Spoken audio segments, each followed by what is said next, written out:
Savitri Singh inter college मानापारा के online class में आप लोगों का फिर स्वागत है। रसायन विज्ञान के विलयन चैप्टर का अभी तक जो शुरू किया गया था उसमें से आप लोगों को मोल प्रभाज तक बता दिया गया है। मोल प्रभाज के बाद आपको बताया गया था विलयन के अणुसंख्य गुणधर्म। विलयन के अणुसंख्य गुणधर्म किसे कहा जाता है हमने परिभाषा बता दिया था। विलयन के जो भौतिक गुण, एक बार फिर से परिभाषा सुन लीजिए, अच्छी तरीके से नोट कर लीजिएगा। विलयन के जो भौतिक गुण विलयन में के निश्चित आयतन में उपस्थित विलय के कणों का मतलब चाहे वो अणु हो या आयन, कणों की संख्या या विलयन में उपस्थित विलय के मोल प्रभाज पर निर्भर करता है। विलयन का अणुसंख्य गुणधर्म कहलाता है। विलयन के अणुसंख्य गुणधर्म 4 बताए गए थे आप लोगों को, जिनमें से बताया गया था प्रासरण एवं प्रासरण दाब, दूसरा है प्रासरण दाब का अवनमन, तीसरा है क्वथनांक का उन्नयन, फिर चौथा है हिमांक का अवनमन। इसी के अंतर्गत आज हम आप लोगों को पढ़ाएंगे परासरण एवं परासरण दाब। सबसे पहले परासरण पढ़ेंगे, तब परासरण दाब पढ़ेंगे। परासरण किसे कहा जाता है? परासरण समझने के लिए हमने यहाँ पर एक फिगर बनाया है। इस फिगर में एक पात्र लिया गया है। इस पात्र के बीचों बीच में एक अर्धपारगम्य झिल्ली, इंग्लिश में बोलते हैं सेमी परमेबल मेम्ब्रेन, लगाई गई है।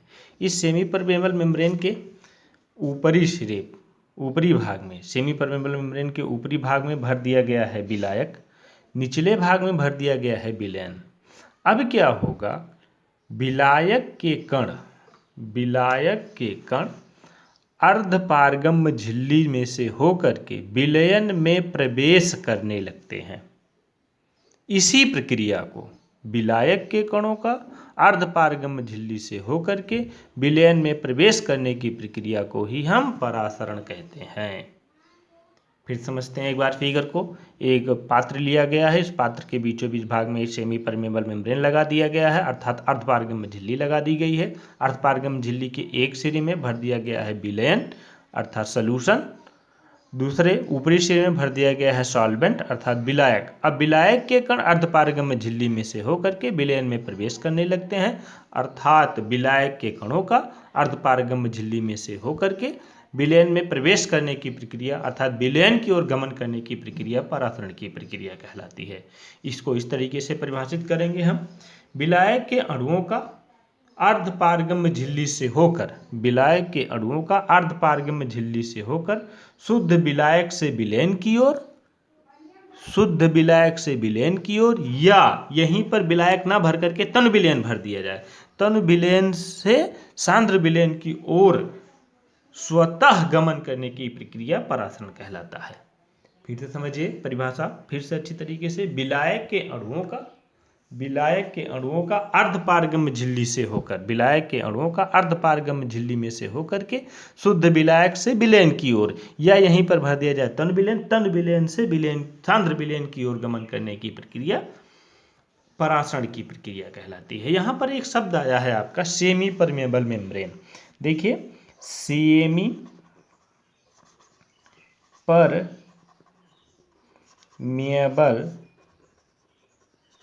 मेम्ब्रेन, सेमी परमेबल मेम्ब्रेन का मतलब अर्धपारगम्य झिल्ली, अर्धपारगम्य झिल्ली। इसको हम परिभाषित करेंगे, अर्धपारगम्य झिल्ली कहते किसे हैं? अर्धपारगम्य झिल्ली, अर्धपारगम्य झिल्ली क्या होता है? वह झिल्लियां जो केवल विलायक के कणों को अपने में से होकर आर पार आने जाने देती हैं अर्थात गमन करने देती हैं, इस प्रकार की झिल्ली को अर्धपारगम्य झिल्ली कहते हैं। अर्थात हमारा कहने का मतलब ये हुआ कि एक प्रकार की ऐसी झिल्ली जिसमें से होकर सिर्फ और सिर्फ विलायक के कण गमन हो सकें, जिसमें से होकर सिर्फ और सिर्फ विलायक के कण गमन हो सकें, विलय के नहीं। तो इस प्रकार की झिल्ली को हम अर्धपारगम्य झिल्ली कहते हैं। इसको परिभाषित कैसे करेंगे?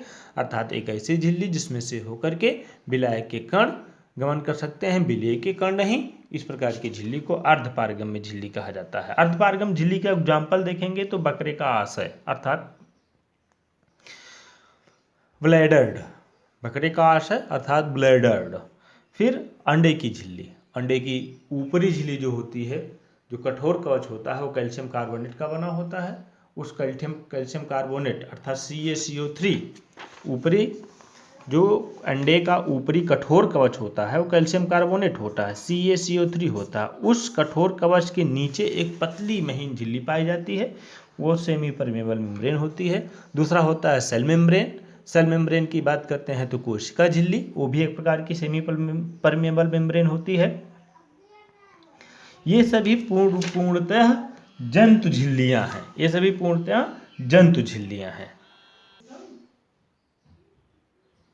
जो आप लोगों को बताया गया बकरे का आशय अर्थात ब्लैडर्ड, एग मेम्ब्रेन अर्थात अंडे की झिल्ली और कोशिका झिल्ली अर्थात सेल मेम्ब्रेन, ये सभी पूर्णतः अर्धपारगम्य झिल्ली तो नहीं होती हैं, लेकिन अर्धपारगम्य झिल्ली का एक स्वरूप माना गया है क्योंकि ये सभी जंतु झिल्लियां हैं। एक वैज्ञानिक थे ट्रॉम्ब, समझिए ट्रॉम्ब थे, ट्रॉब वैज्ञानिक ने बताया कि कापर फेरोसाइनाइड का फार्मूला Cu2 फिर Fe(CN6) Cu2 Fe(CN6) की झिल्ली जो कि एक पूर्णतः अर्धपारगम्य झिल्ली होती है, अर्थात पूर्ण रूप से अर्धपारगम्य झिल्ली किसको माना गया है? कापर फेरोसाइनाइड को। किसके द्वारा? ट्राब के द्वारा कापर फेरोसाइनाइड की झिल्ली को पूर्णतः अर्धपारगम्य झिल्ली के रूप में माना गया है। आगे इसी क्रम में आप लोगों को पढ़ाया जाएगा विसरण और परासरण में अंतर।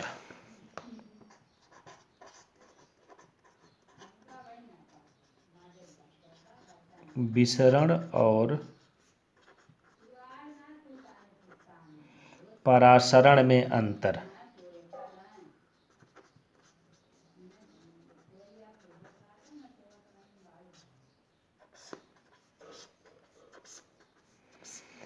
अभी तक आप लोगों को हमने परासरण बताया। परासरण की प्रक्रिया में हमने आपको बताया क्या था? परासरण की प्रक्रिया हमने बताया कि शुद्ध विलायक का अर्धपारगम्य झिल्ली से होकर के तनु विलयन से सांद्र विलयन की ओर या सिद्ध विलायक से विलयन की ओर गमन करने की प्रक्रिया परासरण की प्रक्रिया कहलाती है। जबकि विसरण क्या होता है? विसरण क्या होता है? जब हम कभी भी तनु विलयन और सांद्र विलयन को अलग अलग रखते हैं, तनु विलयन और सांद्र विलयन को किसी भी माध्यम से अलग रखते हैं, तो विसरण में क्या होता है? विलायक के कण तनु विलयन से सांद्र विलयन की ओर और विलीय के कण सांद्र विलयन से तनु विलयन की ओर गमन करते हैं। तो इस प्रकार की प्रक्रिया को विसरण की प्रक्रिया कहा जाता है। जैसे मान लीजिए एक पात्र है, इस पात्र में कोई यहाँ पर माध्यम लगा दिया गया है। इस माध्यम में एक पात्र को दो भागों में विभाजित किया गया है। दो भागों में विभाजित किया गया है तो एक तरफ रख दिया गया आपका डाइल्यूट सोल्यूशन। डाइल्यूट सोल्यूशन का मतलब तनु विलयन, डाइल्यूट सोल्यूशन, और दूसरी तरफ रख दिया गया है आपका सांद्र विलयन। सांद्र विलयन का मतलब कंसंट्रेट सोल्यूशन, कंसंट्रेट सोल्यूशन रख दिया गया है, कंसंट्रेट सोल्यूशन रख दिया गया है। अब देखिए इसमें क्या होगा, क्योंकि ये तनु विलयन है, ये सांद्र विलयन है। अब क्या होगा कि तनु विलयन से विलायक के कण सांद्र विलयन की ओर गमन करने लगेंगे, जबकि सांद्र विलयन से विलीय के कण सांद्र विलयन से तनु विलयन की ओर गमन करने लगते हैं, अर्थात एक दूसरे के विपरीत गमन करते हैं। तनु विलयन से विलायक के कण सांद्र विलयन की ओर, तनु विलयन से विलायक के कण सांद्र विलयन की ओर, और सांद्र विलयन के कण सांद्र विलयन के विलीय के कण तनु विलयन की ओर गमन करते हैं, अर्थात एक दूसरे के विपरीत दिशा में गमन करते हैं। तो इस प्रकार की प्रक्रिया को विसरण की प्रक्रिया कही जाती है। अर्थात परासरण और विसरण में मुख्य अंतर यह है कि परासरण में विलायक के कण ही तनु विलयन से सांद्र विलयन की ओर या विलायक से विलयन की ओर गमन करते हैं, जबकि विसरण की प्रक्रिया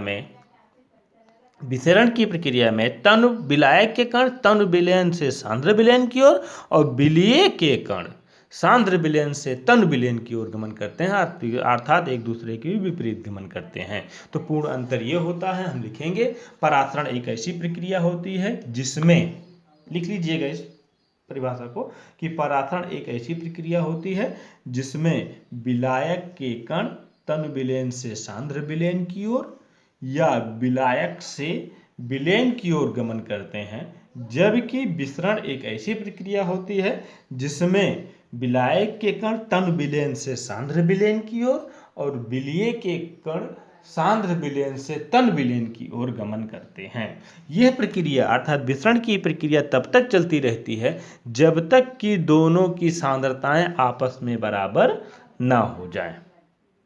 यह प्रक्रिया तब तक चलती है जब तक कि दोनों प्रक्रियाएं, दोनों विलयन की सांद्रताएं आपस में बराबर ना हो जाएं। तो इस प्रकार की प्रक्रिया को विसरण की प्रक्रिया कहा जाता है।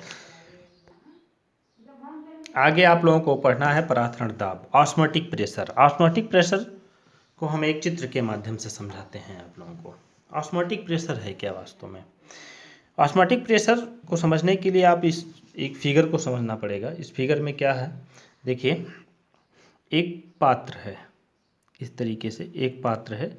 इस पात्र को दो भागों में विभाजित कर लिया गया है। बीच में दो भागों में विभाजित किसके द्वारा किया गया है? सेमी परमिएबल मेम्ब्रेन अर्थात अर्धपारगम्य झिल्ली के द्वारा इसको दो भागों में विभाजित किया गया है।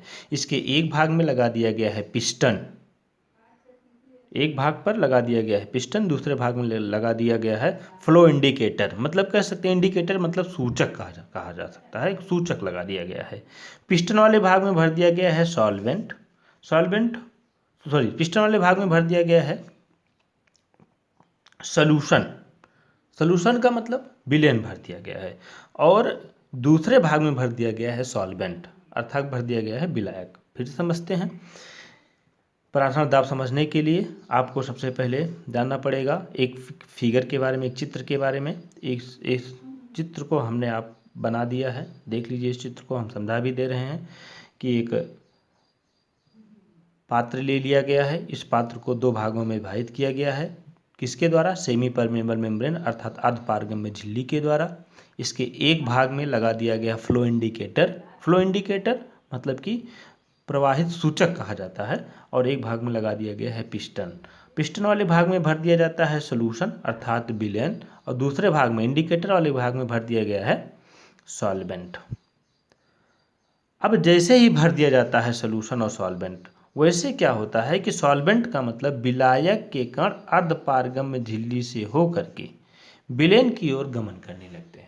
विलायक के कण अर्धपारगम्य झिल्ली में से होकर के कहाँ गमन करने लगते हैं? विलयन की ओर गमन करने लगते हैं।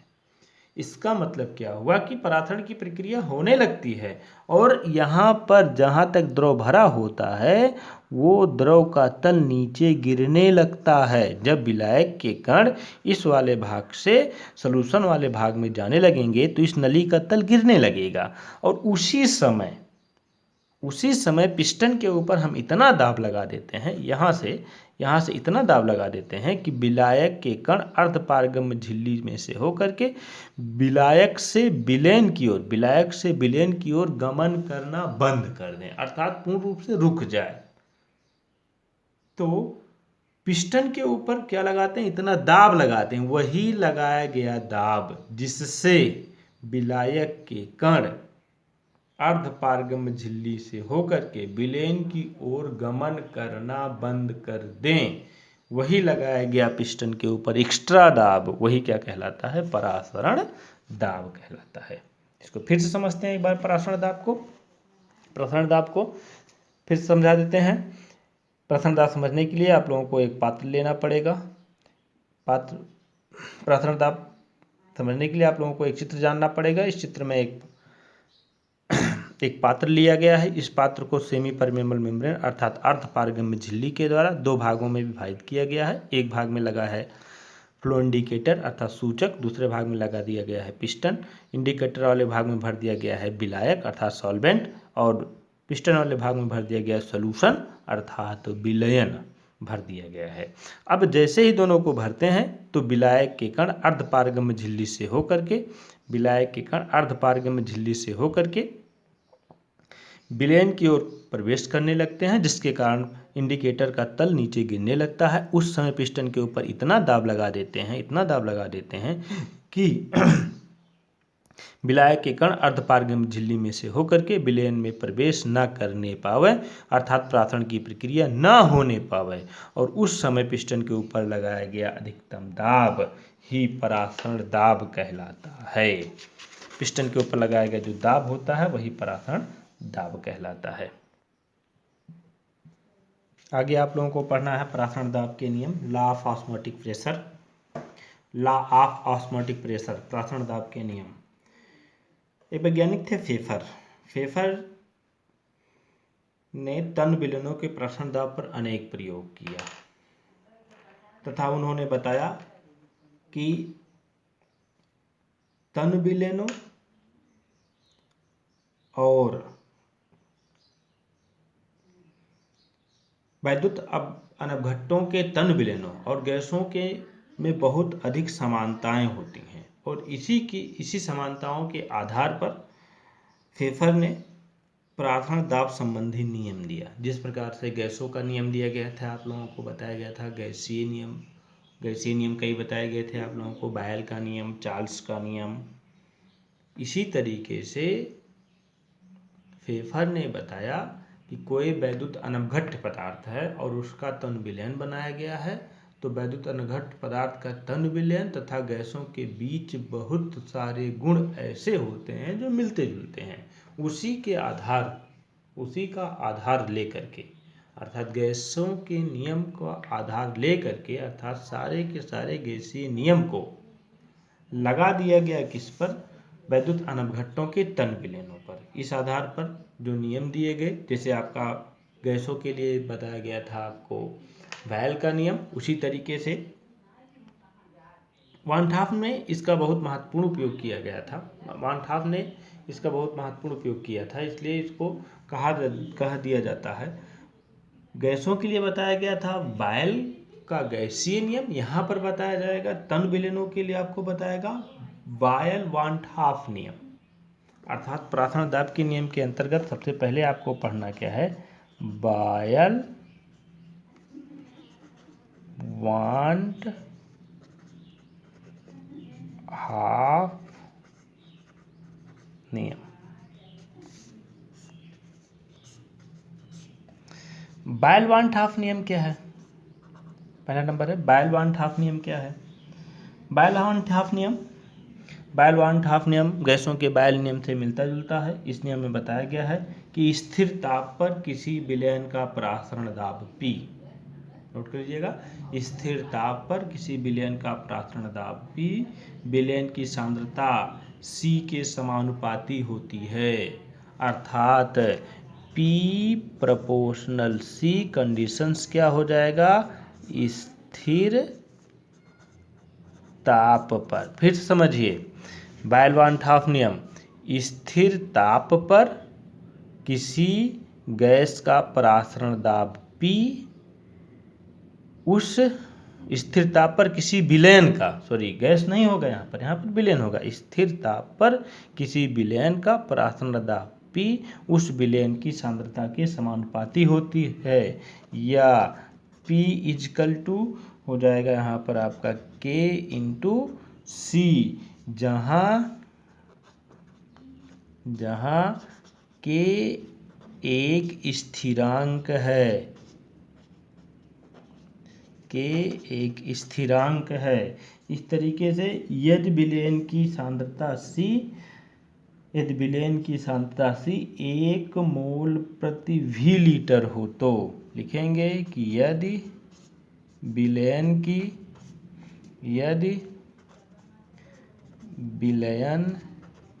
की सांद्रता C 1 मोल, C है भैया, 1 मोल प्रति V लीटर है, तो 1 मोल प्रति V लीटर है तो PV equal to K। K क्या है?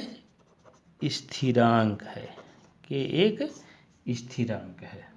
फिर समझते हैं वाल्ट हाफ नियम। वाल्ट हाफ नियम क्या है? स्थिर ताप पर किसी विलयन का परासरण दाब P। फिर समझते हैं, स्थिर ताप पर किसी विलयन का परासरण दाब P उस विलयन की सांद्रता C के समानुपाती होता है। अर्थात यहाँ प्रोपोर्शनल चिन्ह हटा देंगे, K लगा दें, P = KC, जहाँ K एक स्थिरांक है। यदि विलयन की सांद्रता C एक मोल प्रति भी लीटर हो तो PV = K बराबर स्थिरांक होता है। इसी तरीके से दूसरा नियम आप लोगों को पढ़ना है, चार्ल्स वान हाफ नियम। जिस तरीके से आपको चार्ल्स का गैसीय नियम बताया गया था, वही चार्ल्स का गैसीय नियम आपको लगा दिया गया है किस पर? तनु विलयन पर। तो हो गया है, वान हाफ ने लगाया था तो हो गया है आपका चार्ल्स वान हाफ नियम, जो कि तनु विलयन पर लगाया गया था। चार्ल्स वान हाफ नियम क्या होता है? स्थिर सांद्रता पर किसी तनु विलयन का परासरण दाब P उस विलयन के परम ताप T के समानुपाती होता है। लेकिन यहाँ पर ध्यान रखिएगा, क्या हो जाएगा? स्थिर सांद्रता पर। फिर समझिए चार्ल्स वान हाफ नियम। जो चार्ल्स वान हाफ नियम क्या बताया गया है कि स्थिर सांद्रता पर किसी विलयन का परासरण दाब P उस विलयन के परम ताप T के समानुपाती होता है। फिर समझिए, स्थिर सांद्रता पर किसी विलयन का परासरण दाब P, परासरण दाब को हम P से प्रदर्शित करते हैं, परासरण दाब P उस विलयन के परम ताप T के समानुपाती होता है। समानुपाती का चिन्ह हटा देंगे तो यह हो जाएगा P = K' लिखेंगे, जहाँ K' एक स्थिरांक है। K' एक स्थिरांक है। आगे आप लोगों को पढ़ना है तनु विलयन की वान हाफ समीकरण। तनु विलयन की वान हाफ समीकरण।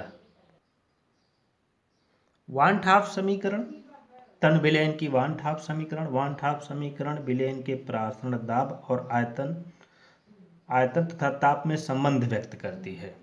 वान हाफ समीकरण क्या होता है? तनु विलयन के परासरण दाब P, वान हाफ समीकरण तनु विलयन के परासरण दाब P, आयतन V और परम ताप T में संबंध व्यक्त करती है। ये संबंध हम निकालेंगे उपरोक्त दोनों नियमों के आधार पर, बायल वान हाफ नियम और चार्ल्स वान हाफ नियम के आधार पर इस संबंध को निकालेंगे हम। अर्थात वान हाफ समीकरण एक ऐसा समीकरण होता है जो किसी विलयन के परासरण दाब P, विलयन का आयतन V और विलयन के परम ताप T में संबंध व्यक्त करता है। और इस तनु विलयन की वान हाफ समीकरण का निर्माण अर्थात निर्धारण हम बायल वान हाफ और चार्ल्स वान हाफ नियम के आधार पर करते हैं। बायल का वान हाफ नियम के अनुसार हम जानते हैं, बायल के वान हाफ नियम के अनुसार हम क्या जानते हैं? PV = K। बायल के वान हाफ नियम के अनुसार जानते हैं PV = K, जहाँ K क्या है? स्थिरांक है। यहाँ लिख सकते हैं बायल वान हाफ नियम के अनुसार, लिख दीजिए बायल वान हाफ नियम के अनुसार, बायल वान हाफ नियम के अनुसार PV = K, जहाँ K एक स्थिरांक है। इसी तरीके से चार्ल्स वान हाफ नियम के अनुसार लिखेंगे, अब यहाँ पर क्या? चार्ल्स वान हाफ नियम के अनुसार, चार्ल्स वान हाफ नियम के अनुसार, चार्ल्स वान हाफ नियम के अनुसार क्या बताया गया है आपका? चार्ल्स वान हाफ नियम में क्या बताया गया है? P = K', जहाँ T को इधर कर लेंगे, P/T = के डैश। इसको लिखेंगे समीकरण नंबर 1, इसको लिखेंगे समीकरण नंबर 2। फिर लिखेंगे यहाँ पर समीकरण 1 और 2 को मिलाने पर लिखेंगे यहाँ पर क्या, समीकरण 1 और 2 को मिलाने पर, समीकरण 1 और 2 को मिला देंगे तो क्या हो जाएगा आपका PV इजकल टू RT। यदि हम V लीटर में जाने, यदि किसी विलयन के V लीटर में, यदि किसी विलयन के V लीटर में किसी विलयन के V लीटर में n मोल उपस्थित हों, n मोल उपस्थित हैं तो क्या हो जाएगा PV इजकल टू NRT, जहाँ n मोलों की संख्या है,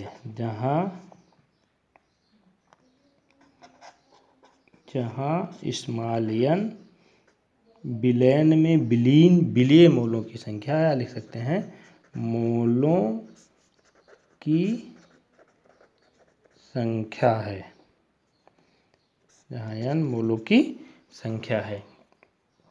इस समीकरण को वन हाफ समीकरण कहा जाता है। लिखेंगे जहाँ P विलयन का प्राथण दाब, V विलयन का आयतन, n मोलों की संख्या, R विलयन स्थिरांक है तथा T विलयन का परम ताप है। R एक स्थिरांक है, R क्या है, विलयन स्थिरांक है, और इसका मान विलयन R का मान क्या होता है, स्थिरांक है तो स्थिर होगा, इसलिए इसका मान क्या होगा, R का मान 0.082 लीटर वायुमंडल प्रति डिग्री प्रति, मात्रक है इसका, प्रति डिग्री प्रति मोल होता है। यही आपका उपरोक्त यही समीकरण क्या है, वन हाफ समीकरण कहलाता है। फिर से समझिए तन विलयन की वन हाफ समीकरण।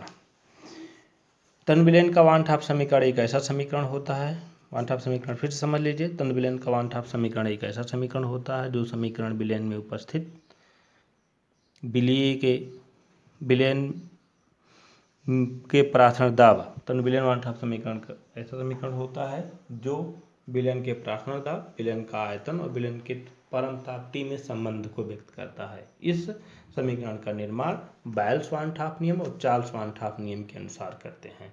बायल्स वन हाफ नियम क्या होता है, हमने बताया है PV इजकल टू K, जहाँ K एक स्थिरांक है।